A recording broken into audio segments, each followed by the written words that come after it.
डिम्पी से अभी मैं यही कह रहा था, निकुंज भी हमारे साथ स्टूडियोज में आ गए कि डिम्पी तो मीठी मीठी दिल्ली की सर्दी के मजे उठा रहे हैं, लेकिन मुंबई में भी 19 डिग्री हो गया था आज सुबह। आपको ठंड लग ज़्यादा लग रहा है मेरे को।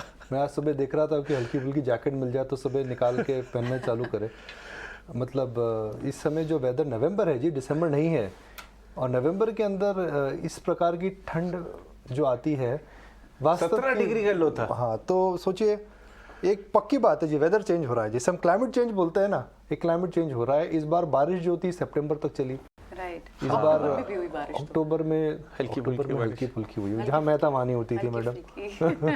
हल्की फुल्की हुई थी। तो वेदर चेंज हो रहा है, तो इस बार ठंड तो आ रही है कि ठंड इस बार मुझे लग रहा है कि इंडिया में भी अच्छी आ रही है, बाहर भी अच्छी आ रही है।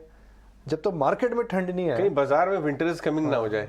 नहीं, मार्केट में ठंड जब तक नहीं है, जब तक तब ठीक है, मजे है। गर्मा गर्म स्टॉक आइडियाज आपको 18 ऑफ स्वदेश में मिलते रहेंगे ताकि आपका पोर्टफोलियो वार्म रहे। लेकिन देखो वही बात, एक डेटा और निकल के आ रहा है कि एडवांस डिक्लाइन और डे टू डे वाला नहीं, बट अगर आप 3 साल का ट्रेंड देखें तो नीचे की तरफ आ गया। और रिसर्च टीम से ये बात हो रही थी कि मिड कैप स्मॉल कैप का पार्टिसिपेशन अभी भी बहुत दूर है इंडिसेज से, जबकि बड़ी इंडिसेज नियर हाई आ गई। तो इस बार वो बाजार में त्योहार का माहौल एकदम मिसिंग था जब बैंक निफ्टी ने हाई बनाया या निफ्टी 2% रह गया था सिर्फ। देखिए, एक फेज आता है मार्केट के अंदर जिसके अंदर small and mid cap stocks under perform करते हैं। मेरा ये मानना था कि जब मार्केट में मोमेंटम था 7, 8, 10 दिन ट्रेडिंग सेशंस पहले, कि निफ्टी ऑल टाइम हाई बनाएगा और small and mid cap stocks catch up करेंगे, मगर क्या हुआ, निफ्टी ने ऑल टाइम हाई नहीं बनाया और small and mid cap stocks जो हैं उनके अंदर थोड़ा सा धीमापन आ रहा है। इसका क्या कारण है? इसका सबसे बड़ा कारण है कि मुझे लग रहा है कि मार्केट के अंदर कोई बड़ा ट्रिगर अब नहीं है। अर्निंग सीजन खत्म हो चुका है, इन्फ्लेशन को लेकर के जो फेयर था वह भी मेरे हिसाब से रिसीड हो चुका है। मार्केट के अंदर कोई बहुत बड़ी फ्रेश कमिटमेंट नहीं आ रही है। HNI का जो फ्लोज है मार्केट्स उससे, SIP का जो फ्लोज है मार्केट्स अब एक यूज टू है उससे। मार्केट्स को पता है कि हर महीने 15 से 16 हज़ार करोड़ रुपए आपको मिलेगा, तो नया फैक्टर ज़्यादा जाता है। नहीं, वो कोई नया फैक्टर नहीं है। तो मार्केट को ऊपर लेने के लिए कोई नया फैक्टर या ट्रिगर चाहिए, जो ट्रिगर इस समय मेरे हिसाब से मिसिंग है। तो मार्केट एक प्रकार से रेंज में सेटल हो रहा है, मगर मेरा ये मानना है कि मार्केट इस साल नया हाई बनाएगा। हमने अक्सर देखा है कि जो परफॉर्मिंग मार्केट्स होते हैं वह साल के एंड में हमेशा आउट परफॉर्म करते हैं। दिसंबर महीने के अगर आप ट्रेंड्स देखें तो दिसंबर का जो महीना होता है अक्सर NAV ड्रेसिंग बोल दीजिए, ईयर एंड कंपल्शंस बोल दीजिए, out performance of the best बोल दीजिए, सैंटा रैली बोल दीजिए, या फिर दिल्ली की ठंड बोल दीजिए, जो भी बोलना बोलिए आप, हमेशा मार्केट दिसंबर महीने में आउट परफॉर्म करती है। सिक्लिकलिटी उसको फेवर करती है। Correct, absolutely. लेकिन कुछ स्टॉक्स पर भी निकुंज आपसे राय जानना चाहेंगे। अगर आप एवरेज वॉल्यूम्स देखें, स्टॉक्स लाइक स्टार हेल्थ या फिर अब इन स्पेस की इन स्टॉक्स की पर्टिकुलरली कोई बात नहीं करा, बट लेकिन जैसे वॉल्यूम्स आपको स्टार हेल्थ में दिख रहे हैं या फिर कुछ दूसरे स्टॉक्स, क्योंकि एक्सपोर्ट ड्यूटी हटी तो जिंदल स्टेनलेस की बात हो रही थी कि वहाँ शायद उनको एक बेनिफिट मिलेगा, उनके जो वॉल्यूम्स दिख रहे हैं, क्या कुछ इससे हम पिक कर सकते हैं? सबसे पहले तो मैं स्टार हेल्थ और जिंदल स्टेनलेस पर आता हूँ। सबसे पहले जो मैं ट्रेंड जो बताना चाहूँगा वह बताना चाहूँगा जी, कल छोटे PSU बैंक्स में क्या हो रहा है, क्यों हो रहा है और कब तक चलेगा। डेटा देखिए, डायरेक्टर साहब फायर करेंगे। यूको बैंक कल सर्किट पे था, ऑलमोस्ट सर्किट पे था। अगर आप trading volume bank of Maharashtra में देखिए, बैंक ऑफ महाराष्ट्र के अंदर ट्रेडिंग वॉल्यूम्स कितनी ज़बरदस्त थी। सेंट्रल बैंक, तो ये जो छोटे PSU बैंक्स है, सरकारी बैंक्स है, इनके अंदर अचानक दिवाली का माहौल हो रहा है। तो आपको ये पूछना है जी साहब इनमें क्या हो गया है? यहाँ पर एक खतरे की घंटी है। अगर आप एक ट्रेडर हैं, अगर आप इन्वेस्टर भी हैं, तो मेरे हिसाब से इन छोटे एकदम down the line PSU banks को अवॉइड करना चाहिए। और मैं बुनियादी कारण आपको बताता हूँ।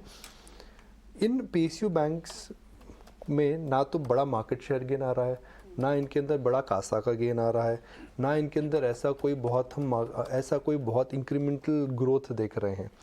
इनके अंदर जो तेज़ी आ रही है उसका सबसे बड़ा प्रमुख कारण ये है कि मार्केट्स इस समय एक भी बैंक्स में एक प्रकार की री-रेटिंग हुई है, और जो जॉनी कम लेटली क्राउड होता है, जिससे हम कहते हैं फोमो क्राउड कहते हैं, जिनको लगता है कि ट्रेन और बस हमसे छूट गई है, वह इन स्टॉक्स में ट्रेडिंग कर रहा है। कुछ बैंक्स जो थे इनमें अजय PCA में थे। करेक्ट, तो हम भूल जाते हैं, धंधा नहीं हो रहा था, कारोबार बंद से होना गया। सरकार ने, RBI ने वो PCA में रख दिया था। अगर आप सरकार का वो देखें कि सरकार किस प्रकार से इन PSU बैंक्स बैंकिंग सेक्टर को लेकर के उन्होंने क्या करा है, उन्होंने 3 या 4 बड़े बैंक्स कर दिए हैं। SBI के अलावा बाकी जो बैंक्स है उनको कंसोलिडेट कर दिया गया है और बाकी सरकार ने बोला था हम कुछ PSU बैंक्स बेचेंगे। तो सरकार कुछ PSU बैंक्स में को एक प्रकार से ऑलरेडी इंडिकेट कर चुकी है that we do not want to put good money in them. तो मेरे हिसाब से प्राइस एक्शन से टेम्प्ट मत होइए। बैंक्स आउट परफॉर्म करेंगे मगर बड़े बैंक्स आउट परफॉर्म करेंगे बिकॉज आपका जो फेज है मार्केट का उनके अंदर उन बैंक्स को ही बेनिफिट होगा जहाँ पर आप खाता खोल रहे हैं, जहाँ पर आप फिक्स डिपॉजिट कर रहे हैं, जहाँ पर आप ब्रांच में जा रहे हैं, जहाँ पे या टेक्नोलॉजी का बेनिफिट है या फिर जहाँ पर फी बेस्ड इनकम को लेकर के एडवांटेज मिल रहा है। मेरे हिसाब से स्मॉलर PSU बैंक्स में वह नहीं है। तो इन्वेस्टिंग तो नहीं करनी चाहिए, दोबारा मैं नहीं बोलूँगा। और ट्रेडिंग के लिए भी मुझे लगता है कि काफ़ी जो अपसाइड थी वो अब हो चुकी है। राइट। तो बेसिकली आप ये कह रहे हैं कि जो सारा PSU बैंक्स का जो फोकस है, अगर आप फंडामेंटल बैक वाले बड़े PSU हैं, BOB, Canara bank, union bank and SBI तो है ही, डाउन द कर्व में थोड़ा केयरफुल रहें, सावधान रहें। उसकी ट्रेडिंग में मोमेंटम है, इन्वेस्टिंग के लिए अवॉइड है। मोमेंटम का भी मुझे लगता है कुछ part of the trading gain also इनके अंदर खत्म हो रहा है। तो आपको ये पूछना है कि अगर आप इनमें ट्रेड करते हैं तो क्या 25% अपसाइड है? जी नहीं। क्या 20% डाउनसाइड है? जी हाँ।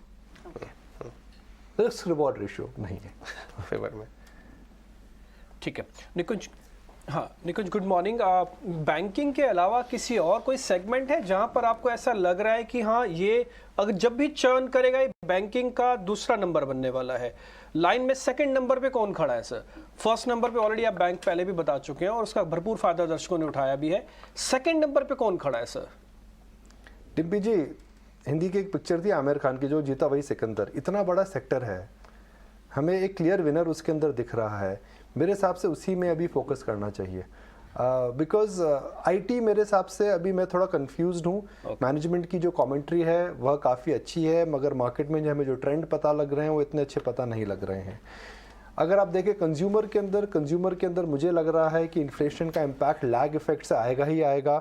तो जाहिर सी बात है इसका सीधा फ़र्क second half of the year में देखने को ही मिलेगा। क्योंकि आप एक थीम की बात कर रहे हैं डिम्पी, तो जिस प्रकार से क्रूड में कल रात को वॉलेटिलिटी आई है, एक बात तो पक्का समझ में आ रही है कि क्रूड में अब डिमांड को लेकर के लोगों को कंसर्न्स हैं। तो क्रूड डेरिवेटिव्स मुझे लगता है आउट परफॉर्म करेंगे, खास करके इंडिगो, एशियन पेंट्स, जो बड़े क्रूड डेरिवेटिव्स हैं। कल हमने देखा था पिछले 3-4-5 दिन से उनके अंदर काफ़ी अंडर परफॉर्मेंस रहा है। तो एक वो छोटा सा थीम मुझे लगता है कि क्रूड अंडर परफॉर्मेंस में रहना चाहिए। कुछ न्यू टेक स्टॉक्स के अंदर भी आज एक ट्रेड बन रहा है बिकॉज मार्केट्स को समझ में आ गया है कि अगर सेलर है तो बायर भी सामने खड़ा है। यहाँ पे risk reward ratio select attempt करने जैसा हो अब लग रहा है। मुझे लगता है उस क्षेत्र में भी तो अगर ये कैविएट हम डाल दें कि थोड़ा रिस्क अग्रेसिव ट्रेडर्स के लिए है ये, तो कौन से 2-3 नाम आपके रेडार पे आते हैं? देखिए, पॉलिसी बाजार सबसे ज़्यादा लगता है, नायका सबसे ज़्यादा लगता है। पेटीएम का बिजनेस मॉडल को लेकर के अभी भी मैं शायद थोड़ा कंफ्यूज हूँ। चिंता नहीं, मेरे को समझ नहीं है। जो मेरी everybody has a view, right? This is my personal view, this is not the channels view. Paytm को लेकर के मुझे लग रहा है कि उनका जो मेन बिजनेस है, जो कि मनी ट्रांसफर का बिजनेस, UPI बिजनेस है, उसके अंदर उनका मार्केट शेयर कम हो रहा है और उसके अंदर उनको पैसा नहीं बनता है। पॉलिसी बाजार के अंदर कैश है कंपनी के अंदर। रिलायंस डिस्ट्रीब्यूशन का जो मॉडल है वह उसमें मुझे लग रहा है शार्पनेस है। नायका प्रॉफिट बना रहा है मगर बोनस को लेकर के जो नायका में कंफ्यूजन हुआ था, मुझे लगता है मार्केट उसको लेकर के थोड़ा नर्वस है। उसके अलावा जोमेटो एक लेवल पर वापस एक्साइटिंग हो जाएगा बिकॉज अगर आप देखें तो इंडिया में 2 ही फूड डिलीवरी बिजनेस हैं, वहाँ पर पार्ट 2 प्रॉफिटेबली दिख रहा है, वह कॉस्ट कट कर रहे हैं। तो right at the top I would say Zomato, may be at lower level 60 के आसपास, या फिर पॉलिसी बाजार 400 के नीचे। ऑलराइट, ठीक है। तो इन स्टॉक्स पे भी नजर रखनी होगी और एब्सोल्युटली जिसने कुछ भी कह रहे थे कि अगर सेलर है तो बायर भी है। कल डिलीवरी की भी आप देखें तो मॉर्गन स्टैनली ने लगभग 4.9 मिलियन शेयर्स एब्जॉर्ब किए। बहुत बहुत शुक्रिया निकुंज ये सारे एनालिसिस शेयर करने के लिए।